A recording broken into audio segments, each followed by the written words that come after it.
थोड़ा हमारे बाजार के लिए भी समझाइए अनिल जी, क्योंकि वो ट्रम्प साहब के पहले वाले लेवल्स हमारे बाजार में आगे, जो एक दिन का बाउंस था वो हमने रिवर्स कर दिया, रोज हम देख रहे हैं ऊपरी लेवल से प्रेशर आ रहा है। कब तक चलेगा ये और क्या करना चाहिए सर?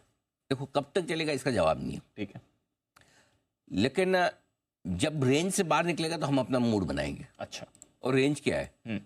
नीचे में 23,800, ऊपर में 24,500, 550 समझ लो, ये ब्रॉड रेंज है। और इस रेंज में हमारे बाजार फंसे हुए हैं।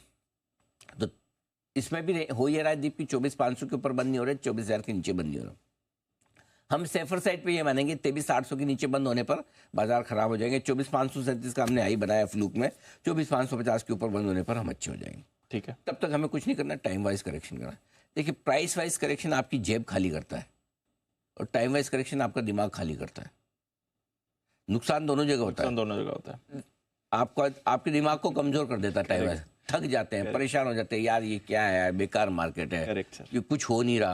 अब कुछ हो तो तकलीफ है, कुछ होने में क्या है? ऐसे मार्केट में घटे गई, घटे तो तकलीफ, ना बढ़े तो तकलीफ, कुछ ना हो तो तकलीफ। ये मार्केट में हमेशा ना आपको कुछ ना कुछ हमेशा शिकायत रहेगी रहेगी। कभी आप बहुत कम टाइम ऐसा होगा जो गोल्डन पीरियड अभी गया है जिसमें कभी किसी को शिकायत नहीं होती थी। तो आई थिंक जब तक ये रेंज में है आप रेंज को एंजॉय करो। रेंज के लोअर एंड पे खरीदिए, रेंज के हाई एंड पे बेचिए, बस सिंपल। जिस दिन रेंज से बाहर निकलने के निर्णायक संकेत दें उस दिन आप डायरेक्शन को ले लीजिए। सिमिलरली बैंक निफ्टी के लिए 50, 500, 52, 500 वही रेंज है। 150, 200 पॉइंट अपने हिसाब से दिमाग से एडजस्ट कर लीजिए। इस रेंज से बाहर निकलने पर बड़ा मूव आएगा। जहाँ तक आज का सवाल है, फार्मा और ऑटो मुझे लगता है थोड़े बेहतर रहने चाहिए। चीन का राहत पैकेज चूंकि कमजोर आया तो थोड़ा मेटल्स पर दबाव हो सकता है।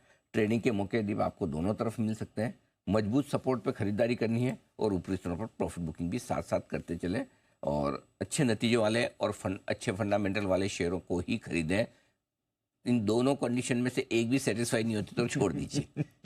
दोनों में होने के बाद भी स्टॉक घट सकता है, लेकिन फिर भी कम से कम आपको ये लगेगा कि बढ़ने में आगे हो जाएगा, वापस जल्दी से बढ़ जाएगा, बाकी कुछ नहीं। कई सारे स्टॉक पिछले कुछ समय में हमने SIP में रिकमेंड किए हैं अलग अलग ओकेजन, कभी नवरात्रि पे, कभी दिवाली दशहरे पे, तो कई लोग वो भी जानना चाहते हैं। तो इंडिविजुअल स्टॉक पे बताने के बजाय मैं आपको ये बोल दूं कि मैंने हमेशा स्टॉक के साथ साथ आपको ये दिया कि कितने % फॉल पे आपको SIP करना है।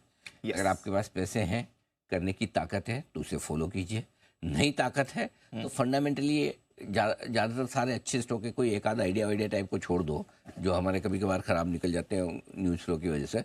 बट अदरवाइज आपके ज़्यादातर स्टॉक अच्छे हैं और वो अगर घट गए, आपके पैसा लगाने की ताकत है तो लगाइए, नहीं लगाने की ताकत है कोई बात नहीं, पड़े रहने दीजिए।